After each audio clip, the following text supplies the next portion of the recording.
എന്റെ മാതാവേ, ഏത് നേരത്താ എനിക്ക് ജയിലിലെ പ്രോഗ്രാം പിടിക്കാൻ തോന്നിയത്? എല്ലാ ശത്രുക്കളിൽ നിന്നും നീ എന്നെ രക്ഷിക്കണമേ, എന്നെ ഭയപ്പെടുത്തരുതേ. എന്താടാ ഇത്? അച്ഛനല്ലേ പറഞ്ഞ കൊതുവിനെ കൊല്ലാനായിട്ട്. എന്നിട്ട് കൊതുകിനെ കൊന്നാ? എല്ലാ കൊതുവിനെ കൊന്നു. പിന്നെന്താടാ ഇവിടെ കിടന്നിട്ട് മൂളിച്ച? അതെ, ചത്ത കൊതുവിന്റെ ഭാര്യയും മക്കളും കരയുന്നതാണ്. ഐറ്റുകൾക്കില്ല സങ്കടം. നീ ഇങ്ങനെ അടുത്ത് വന്നേ. എന്താടാ ഇവിടെ ഒരു സ്മെല്ല്? നീ കുടിച്ചിട്ടുണ്ടാ? അയ്യോ സത്യമായിട്ട് ഞാൻ കുടിച്ചിട്ടില്ലോ. നോണ പറയണ്ട, നിനക്ക് ഞാൻ വെച്ചിട്ടുണ്ട്. അയ്യോ ഇന്നത്തെ കോട്ട കഴിഞ്ഞ് നാളെ തന്നാ മതി. മോനെ, ദിവസവും ഇത് വലിച്ചു കയറ്റി അത് നിനക്കൊരു ശീലാവില്ലേ? അങ്ങനെയൊന്നും ഇല്ലച്ചോ. കഴിഞ്ഞ 10-15 വർഷങ്ങളായിട്ട് ഞാൻ ഡെയിലി ഇങ്ങനെ കുടിച്ചോണ്ടിരിക്കുക. പക്ഷെ ഇതുവരെ എനിക്ക് ശീലമായിട്ടില്ല. നിന്നെയൊക്കെ ഇവിടെ പൊറപ്പിക്കുന്ന എന്നെ വേണം തല്ലാൻ. അതിനൊന്നും എന്നെ കിട്ടില്ല. എനിക്ക് അച്ഛനോട് ബഹുമാനം ഉള്ളതാ. ഞാൻ ആ ഭാര്യ മക്കളെ കൊല്ലട്ടെ. ആരുടെ? അല്ല, ചത്ത കൊതിന്റെ ഭാര്യ മക്കളെ.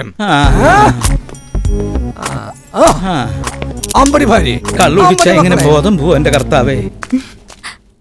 Hi Jimmy.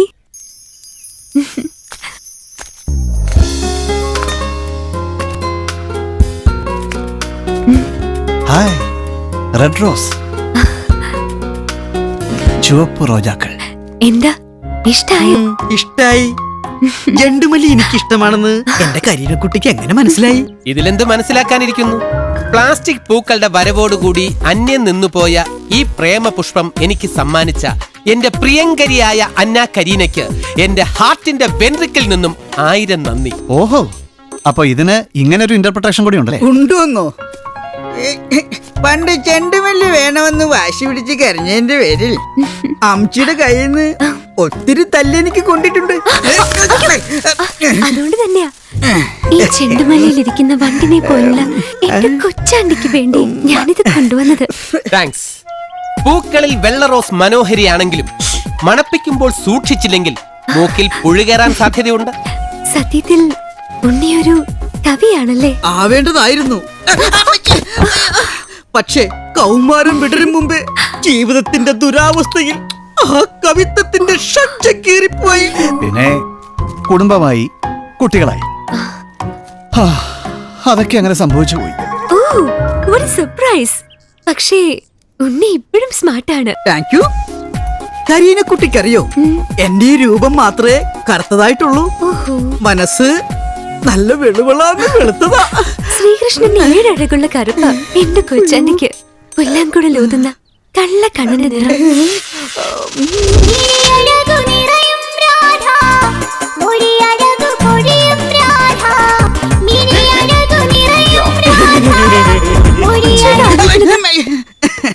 കരീന എന്നെ കരിവർണ്ണനാക്കി മാറ്റിയത് ഞാൻ ഓർത്തു പോയതാ. പക്ഷെ എന്ത് ചെയ്യാം, ഇത്ര നല്ലൊരു മനസ്സുണ്ടായിട്ടും ഇങ്ങനൊരു മർഡർ കേസിൽ വന്ന് പെട്ടില്ലേ? ജയിലിനകത്ത് ടൈറ്റ് സെക്യൂരിറ്റി കഴിയുന്ന കാസിം ബായിയെ പോലെ ഒരു ക്രിമിനലിനെ ഞങ്ങൾ എങ്ങനെ കൊല്ലാനാ? ഏതായാലും അങ്ങനെയൊക്കെ സംഭവിച്ചത് എന്റെ ഭാഗ്യം അല്ലേ ജിമ്മി? അതുകൊണ്ടാണല്ലോ എനിക്ക് കരീനയെ കണ്ടുമുട്ടാൻ കഴിഞ്ഞത്. ഇനി ഭാര്യ അറിയാതെ ഈ ബന്ധം എങ്ങനെ തുടരാമെന്നാണ് നോക്കേണ്ടത്. ബിൽ ക്ലിന്റന്റെ ആത്മകഥയുടെ ഒരു കോപ്പി ഇന്ന് തന്നെ വാങ്ങണം. Hi Jimmy. Hi Kareena. Kareena 2 ദിവസമായി കണ്ടില്ലല്ലോ. നല്ല സുഖമില്ലായിരുന്നു. അയ്യോ, എന്ത് പറ്റി? ഒന്നുമില്ല, ചെറിയൊരു സിക്നസ്, ദാറ്റ്സ് ഓൾ. ഓ, അത്രേ ഉള്ളോ? എന്നാലും 2 ദിവസം കരീന ആബ്സെന്റ് ആയപ്പോ ഞാൻ വല്ലാതെ അപ്സെറ്റ് ആയിപ്പോയി, അറിയോ? എനിക്കും അത് ഫീൽ ചെയ്തു. റിയലി? കരീന, എന്റെ മനസ്സ് തീരുമാനിച്ചുറപ്പിച്ചൊരു കാര്യം പറയാനാ ആരും കാണാതെ ഞാൻ ഇങ്ങോട്ട് വന്നത്. പറയട്ടെ? പറഞ്ഞോളൂ. കരീനക്കറിയോ, ഞാനും എന്റെ വൈഫുമായിട്ട് നല്ല ടേംസിലല്ല. അയ്യോ, അതെന്ത് പറ്റി? ഓ, അതൊക്കെ പറയാതിരിക്കുന്നതാണ് നല്ലത്. കരീനക്ക് ഇഷ്ടമാണെങ്കിൽ ഞാൻ എന്റെ വൈഫിനെ ആ നിമിഷം ഡൈവേഴ്സ് ചെയ്യാം. ഒരു വാക്ക് എന്നോട് പറഞ്ഞാൽ മതി. അയ്യോ, ആരോ വരുന്നുണ്ട്, ബാക്കി ഞാൻ പിന്നീട് പറയാം.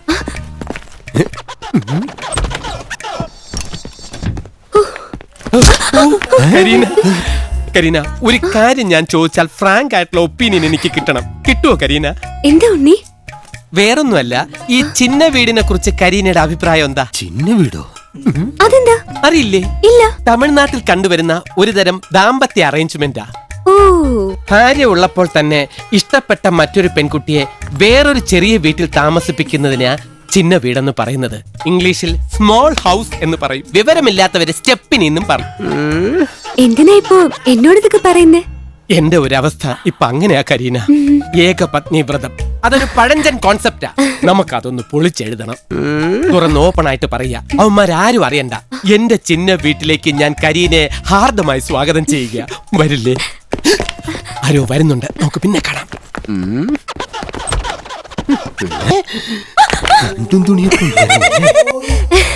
കരീനക്കുട്ടി, എന്താ ഇങ്ങനെ മൂടി പൊതച്ച് വന്നിരിക്കുന്നെ? ആരെങ്കിലും കണ്ടാലോ എന്ന് പേടിച്ചിട്ടാ? ഏയ്, ഈ ലോകത്ത് ആര് കണ്ടാലും, ഈ പ്രപഞ്ചം മൊത്തമായിട്ട് എതിർത്താലും എന്റെ ഈ റൊമാൻസിന് ഒരു വൈബ്രേഷൻ ഉണ്ടാവൂല. എനിക്ക് ഈ ലോകത്ത് വേറെ ആരുമില്ല, എന്റെ കരീനക്കുട്ടി അല്ലാതെ. അയ്യോ അയ്യോ, എന്താ ഇങ്ങനെ ചുമക്കുന്നേ? ഏയ്, ചെറിയൊരു സിക്കൻസാ. പക്ഷെ അത്ര തിക്കൻസ് ഒന്നുമില്ല. അല്പം കൂടി ഡോസ് കൂടിയ മെഡിസിൻ കഴിച്ചാൽ വേഗം ഡൈലൂട്ടായി പോകാവുന്നതേ ഉള്ളൂ. ഈ സമയത്ത് ഇങ്ങനെ പനി വരാതെ സൂക്ഷിക്കേണ്ടതായിരുന്നില്ലേ? അത് ഞാനൊരു റിസർച്ച് നടത്തി നോക്കിയതല്ലേ. റിസർച്ചോ? അതെ, പനിക്കുള്ളൊരു ഗുളിക ഫ്രീ ആയി കിട്ടിയപ്പോൾ പനി വരുമോ എന്നറിയാൻ വേണ്ടി ഞാൻ മഴയത്ത് പോയി നിന്നു. പരീക്ഷണം സക്സസ് ആയി, പനി വന്നു. പക്ഷേ പല ഗുളികകളും മാറി മാറി കഴിച്ചിട്ടും പനി ചുമ മാറണില്ല. കരീനക്കുട്ടി പറയൂ, ഏട്ടൻ ഇനി എന്താ ചെയ്യേണ്ടത്? ശ്രീകൃഷ്ണന്റെ രൂപചൈതന്യമുള്ള ആളാണല്ലോ. അതെ അതെ, ഭഗവാൻ തന്നെ കൊച്ചാണ്ടിയെ കാത്തോളും. Thank you. അയ്യോ, ആരോ വരുന്നുണ്ട്. കുട്ടിമക്കോ, ഞാൻ വരാം. എല്ലാം സെറ്റായി വരായിരുന്നു. ഇവിടെ വിളിക്കാം. നിനക്കൊക്കെ ഞാൻ വച്ചിട്ടുണ്ടടാ. കരീന എന്റെ പ്രേമാഭ്യർത്ഥന ഒരിക്കലും നിഷേധിക്കില്ല. അത് തന്നെയാണ് എന്റെയും വിശ്വാസം. എന്റെയും.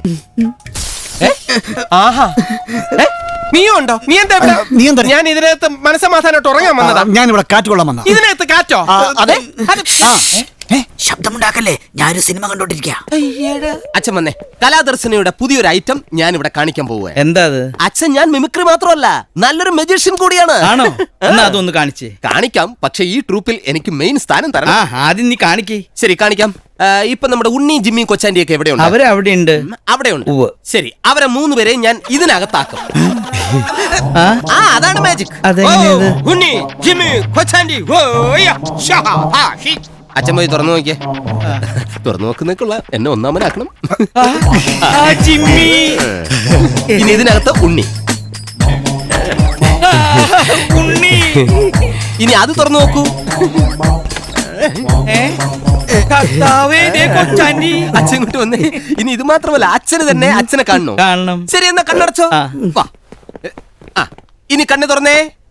ആ, അതേ തറക്കണ്ട. അതാ ഞാൻ പറഞ്ഞത്. അതെ, എന്റെ തലയിലത്തെ മുടി കൊഴിഞ്ഞു പോണല്ലോ തോന്നുന്നു. ഞാൻ ഒന്ന് പ്രാർത്ഥിച്ചിട്ട് വരാം. ആണെന്നൊന്നും നോക്കൂല. താനെന്തിനാണോ ഞങ്ങൾ അച്ഛനെ കാണിച്ചു കൊടുത്തത്? അതെ, കൂടുതൽ ഷൈൻ ചെയ്യാൻ നിന്ന ഇവിടെ നടന്ന യഥാർത്ഥ കാര്യം ഞാൻ അച്ഛനോട് പറയും. ഞാനൊരു തമാശ പറഞ്ഞു. പഠിക്കണ്ടേ? ഓക്കെ, അപ്പൊ ഞാൻ പാട്ട് പാടും. ഓരോ ആക്ടറിന്റെയും ആക്ഷനും ഫേഷ്യൽ എക്സ്പ്രഷനും മാറ്റി മാറ്റി കൊടുത്തോണ്ടേ ഇരിക്കണം. റെഡി? 1 2 3 സ്റ്റാർട്ട്. മാനെന്നും വിളിക്കില്ല, മാനെന്നും വിളിക്കില്ല, മയിലെന്നും വിളിക്കില്ല, മാടത്തിൻ മണി വിളക്കേ, നിന്നെ ഞാൻ മാടത്തിൻ മണി വിളക്കേ. ഉള്ളിൽ കടന്നു കരൽ കൊള്ളയടിക്കും, നിന്നെ കള്ളിപ്പെണ്ണെന്നു വിളിക്കും, നിന്നെ ഞാൻ കള്ളിപ്പെണ്ണെന്നു വിളിക്കും. ആടാനും വരില്ല ഞാൻ, പാടാനും വരില്ല ഞാൻ, പാടത്തെ പച്ചക്കിളിയേ, ചൊല്ലിടാം പാടത്തെ പച്ചക്കിളിയേ. നീലിച്ച പുരികത്തിൻ പീലിക്കെട്ടൊഴിഞ്ഞെന്നെ തൂണാക്കി മാറ്റിയല്ലോ, എന്നെ നിന്റെ തൂണാക്കി മാറ്റിയല്ലോ. ചേലൊത്ത പുഞ്ചിരിയാൽ പാല് കുറുക്കി തന്ന് വാലാക്കി മാറ്റിയല്ലോ, എന്നെ നിന്റെ വാലാക്കി മാറ്റിയല്ലോ. മാനെന്നും വിളിക്കില്ല, മയിലെന്നും വിളിക്കില്ല, മാടത്തിൻ മണി വിളക്കേ, നിന്നെ ഞാൻ മാടത്തിൻ മണി വിളക്കേ. മാനെന്നും വിളിക്കില്ല, മയിലെന്നും വിളിക്കില്ല, മാടത്തിൻ മണി വിളക്കേ, നിന്നെ ഞാൻ മാടത്തിൻ മണി വിളക്കേ. അപ്പൊ കൊയിലാണ്ടി പ്രോഗ്രാം നമ്മള്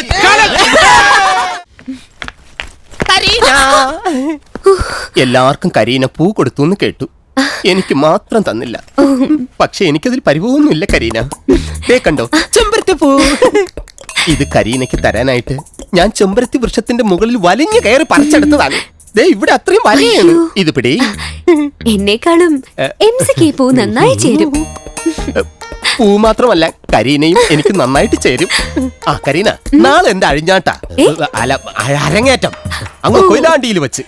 കാക്കിക്കുള്ളിലെ എന്റെ കലാകാരനെ ചവിട്ടി പുറത്തെടുത്തിട്ടിട്ട് ഞാൻ കാണിച്ചു തരും കരീന. കരീന വരില്ലേ എന്റെ കയറ്റം കാണാം? വരണം, ഞാൻ പ്രതീക്ഷിക്കും. ഓടിക്കോ, ഇന്ന് വേണ്ട, നാളെ ഓടിക്കോ, ഓടിക്കോ, എന്റെ അമ്മേ. എല്ലാരും ഓടിക്കോ, ഓടിക്കോ. എന്താ എന്താ ഒന്നും അറിയില്ല, ഓടാൻ പറഞ്ഞു. ഓടിക്കോ, സമയമില്ല, ഓടി. എല്ലാം കൂടെ ഓടി. ചാടി. എന്താ പ്രശ്നം? അവൻ ജയിലിൽ ചാടി അച്ചോ. ആര് ജയിലിൽ ചാടി? ആ കാസിംബായുടെ കൂടെയുള്ള അലിഖാൻ ജയിലിൽ ചാടി. അത്രയുള്ളോ? എന്നാ സമയം കളയണ്ട, ഓടിക്കോ. വിളിക്ക്. ഇനി ഒരു നിമിഷം ഇവിടെ നിന്ന് അലിഖാൻ നമ്മളെ തല്ലി കൊല്ലുവച്ചോ. ഞാൻ എന്റെ കടമക്കുടിയിലുള്ള കൊച്ചമ്മയുടെ വീട്ടിൽ പോയി നിൽക്കാൻ പോണേ. ഇങ്ങനെ കിടന്ന് ബഹളം വെക്കാതെ. അലിഖാൻ ജയിൽ ചാടി എന്ന് പറഞ്ഞ് നമ്മൾ ഇങ്ങനെ പേടിക്കേണ്ട കാര്യം എന്താ? അങ്ങനെയാണെങ്കിൽ കൊയിലാണ്ടിലെ പരിപാടിക്ക് പോകാതിരിക്കുന്നതാണ് അതാ correct. അതാ. അത് ശരിയാവില്ല. എനിക്ക് ആദ്യമായിട്ട് ഒരു പരിപാടി കിട്ടിയപ്പോഴാ അത് കലക്കാൻ വേണ്ടിട്ട് അവന്റെ വൃത്തികെട്ട ജയിൽ ചാട്ടം. അതെ, ഇനി അലിഖാൻ അല്ല അത് ഷാറൂഖ് ഖാൻ വന്നാലും ശരിയാണ്. കൊയിലാണ്ടി പരിപാടി നമ്മൾ കളിച്ചിരിക്കും.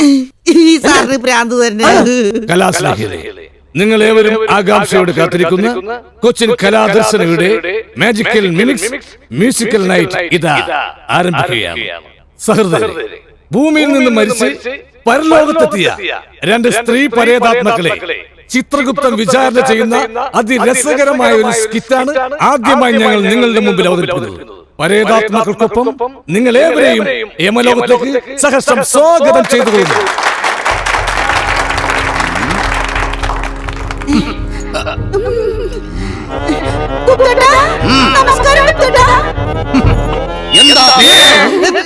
എന്താ പേര്? ഭൂമിയിൽ എന്തായിരുന്നു നിനക്ക് പണി? ശരി ശരി, ഈ പരലോകത്ത് സത്യം മാത്രമേ ബോധിപ്പിക്കാവൂ എന്ന് നിനക്കറിയാലോ? എങ്കിൽ പറഞ്ഞു. Come on, proceed.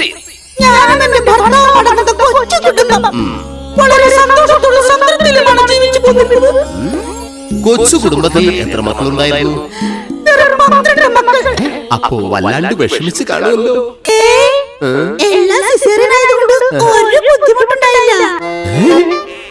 തള്ളേ,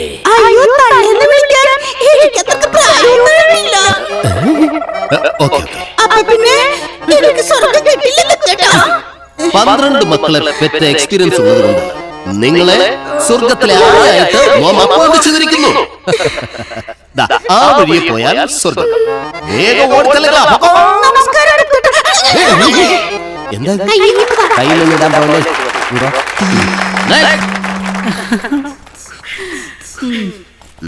Excuse me, Gupta ji. Yes. Your good name, please. My name is Padmaji. Padma. Tamar. Lotus. Thank you, Gupta ji. Oh, what a luck. Gupta ji എന്താ തിങ്ക് ചെയ്യുന്നത്? Nothing. I think nothing. കുട്ടിയുടെ life story open ചെയ്തോളൂ. എന്റെ life ഒരു open dictionary പോലെയാണ് ഗുപ്താജി. എന്റെ private അഫയേഴ്സിൽ പോലും ഒരു മായം ഞാൻ ചേർത്തിട്ടില്ല. മുഖത്ത് അല്പ ചായ കൂടുതലുണ്ടെങ്കിലും മനസ്സിൽ മായം ചേർക്കാത്ത സുന്ദരിയും മഥാലക്ഷ്യയുമായ പത്മാക്ഷി. ഞാൻ SSLCക്ക് പഠിക്കുമ്പോൾ ഒരാളെ സ്നേഹിച്ചിരുന്നു. One mister Abdul Kalam. ആ പേര് വളരെ ഫെമിലിയർ ആണല്ലോ. പ്ലസ് വണ്ണിലായപ്പോൾ അനദർ വൺ സേതുരാമയ്യ. ഓ സിബിഐ. പ്ലസ് ടുവിന് ചേർന്നപ്പോൾ another one Bharat Chandran. IPS അല്ലേ? ഒടുവിൽ ഈ സ്നേഹവും പ്രേമവും മിഥ്യയാണെന്ന് പറഞ്ഞപ്പോൾ ഭാര്യയെ തല്ലിക്കുന്ന ഒരു രണ്ടാം കെട്ടുകാരനെ എനിക്ക് മാരേജ് ചെയ്യേണ്ടി വന്നു.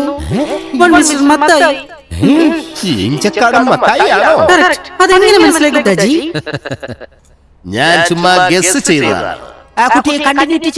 ക്ലൈമാക്സിൽ അവസാനം മത്തായിയെ മക്കളെ ഉപേക്ഷിച്ച് അയാളുടെ ഇളയ സഹോദരൻ കോട്ടയം കുഞ്ഞിനോടൊപ്പം ഞാൻ ഒളിച്ചോടി. ഞാൻ എന്ത് തെറ്റാണ് ചെയ്തത്? മിടുക്കി. പറയണ ഗുപ്താജി, ഞാൻ ചെയ്തത് തെറ്റാണ്? ഒരിക്കലുമല്ല. അപ്പോ എനിക്ക് സ്വർഗം കിട്ടില്ലേ ഗുപ്താജി? ഒരിക്കലുമില്ല. ഒരു കാലത്ത് നിന്നെ ഞാൻ സ്വർഗത്തിലേക്ക് പറഞ്ഞയക്കില്ല. അത്രയ്ക്ക് പാപിയാണോ ഞാൻ? എന്നെ നരകത്തിലേക്കാണോ പറഞ്ഞയക്കാൻ പോകുന്നത്? അല്ല പത്മ, ഇത്രയും എക്സ്പീരിയൻസ് ഉള്ള നിന്നെ ഈ ചിത്രഗുപ്തന്റെ ബെഡ്റൂമിലേക്കാ കൂട്ടിക്കൊണ്ടു പോകുന്നേ. വരൂ ഡാളി.